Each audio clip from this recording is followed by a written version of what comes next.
Halo rekan-rekan, selamat datang kembali di channel ini, channelnya para tenaga honorer dan P3K. Rekan-rekan sekalian, video kali ini kita akan membahas terkait dengan rancangan undang-undang ASN. Sebenarnya kapan bisa disahkan, apakah bulan ini atau bulan depan, ataukah memang sudah ada jadwal untuk penetapan RUU ASN ini.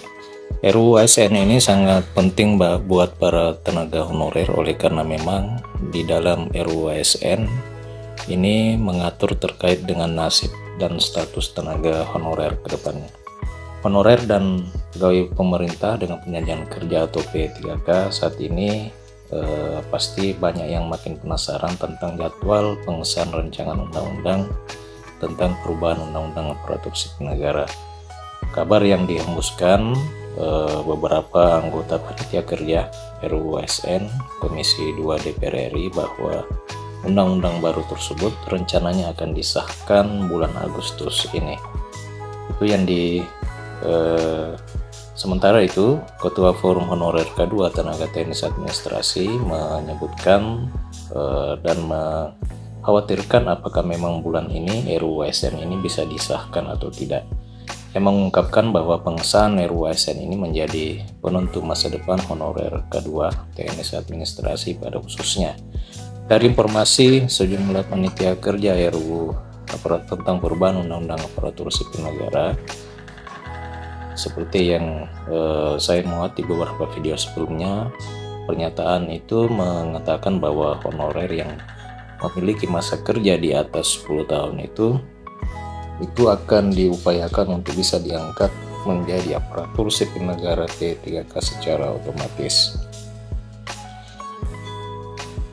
Sementara itu, untuk koordinator honorer K2 berharap agar undang-undang yang baru ini segera disahkan dan tidak lagi diulur-ulur waktunya. Sementara untuk pengurus Persatuan P3K Provinsi Sumatera Selatan, Susi Mariani, juga penasaran dengan isi RUU ASN. Di dalam RUU tersebut tidak hanya melulu mengatur persoalan tenaga honorer, tetapi juga terkait dengan aparatur sipil negara, apakah itu pegawai negeri sipil maupun P3K. Salah satunya adalah mengenai kesejahteraan dan jenjang karir P3K. Semua pihak mempertanyakan kapan sebenarnya RUU ASN ini ditetapkan. Mudah-mudahan hasilnya sama seperti apa yang disampaikan oleh beberapa panitia kerja, anggota panitia kerja dari dokumen RUU ASN ini.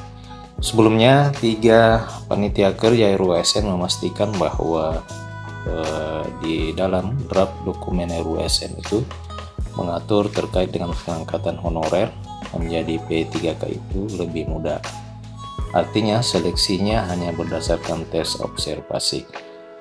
Selain itu, honorer yang memiliki masa kerja di atas 10 tahun diupayakan akan diangkat P3K penuh waktu. Pengangkatannya pun akan secara otomatis oleh karena hanya berdasarkan pada tes observasi, jadi tidak melalui tes SKD dan Computerized Test atau CAT yang selama ini diberlakukan.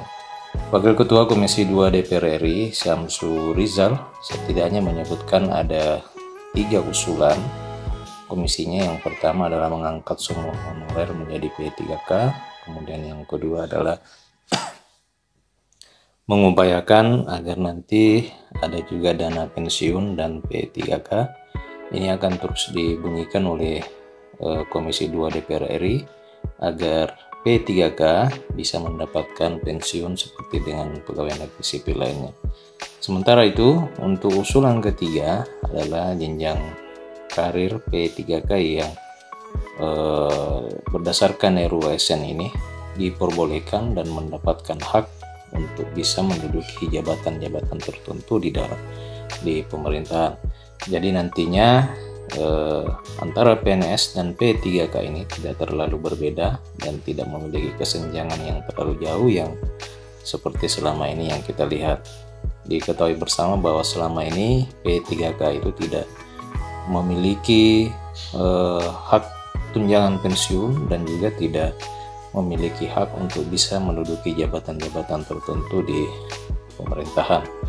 Sementara itu, rekan-rekan sekalian, anggota panitia kerja rancangan undang-undang ASN Komisi 2 DPR RI Riki Nizam Mekar Sayuda juga mengungkapkan bahwa RUU ASN ini merupakan salah satu dokumen yang sangat penting bagi para tenaga honorer, oleh karena di dokumen RUU ASN ini dianggap mampu dan bisa menyelesaikan persoalan 2,3 juta tenaga honorer yang rencananya akan ditiadakan pada 28 November tahun 2023.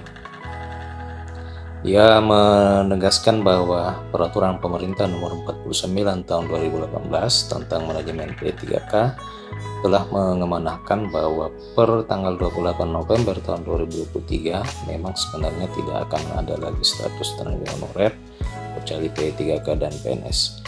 Nah, terkaitan dengan ini rekan-rekan sekalian, baru-baru ini Kementerian Pendayagunaan Aparatur Negara juga mengeluarkan surat edaran yang meminta kepada pejabat pembina kepegawaian atau bupati wali kota yang ada di daerah maupun pejabat pembina kepegawaian yang ada di instansi pemerintah pusat untuk tetap menganggarkan anggaran pembayaran tunjangan dan gaji tenaga non-aparatur sipil negara yang telah terdata dalam database Badan Kepegawaian Negara. Nah, tentu hal ini juga membingungkan kita semua, oleh karena di sisi lain berdasarkan peraturan pemerintah yang kerap disampaikan oleh pejabat terkait bahwa peraturan pemerintah itu mengamanahkan bahwa sebenarnya per 28 November tahun 2023 tidak ada lagi tenaga honorer kecuali P3K dan PNS, sehingga tenaga honorer ini akan dihapuskan. Akan tetapi surat edaran yang baru-baru dikeluarkan oleh Kemenpan ini seakan-akan mematahkan rencana sebelumnya, oleh karena memang Kemenpan tetap meminta kepada bupati wali kota maupun pejabat pembina kepegawaian di instansi pusat untuk tetap menganggarkan pembayaran gaji dan tunjangan non-aparatur sipil negara. Nah, rekan-rekan sekalian, agar ketentuan peraturan pemerintah nomor 49 tahun 2018 ini tidak berlaku lagi, maka ada RUU ASN yang akan disahkan menjadi undang-undang baru yang rencananya akan disahkan pada bulan Agustus ini. Rekan-rekan, anggota DPR RI dari fraksi PDI Perjuangan ini juga menyebutkan bahwa sebenarnya sudah ada kesepakatan antara pemerintah dengan DPR RI, dalam hal ini Menteri Pendayagunaan Aparatur Negara Abdullah As-Salanas dengan DPR RI yang menangani persoalan tenaga honorer, bahwa tahun ini tidak akan ada pemutusan hubungan kerja secara massal kepada para tenaga honorer. Setidaknya ini bisa menjadi kabar yang baik, oleh karena memang kabar sebelumnya bahwa tenaga honorer itu akan diberhentikan dan dihapus statusnya dari aparatur sipil negara.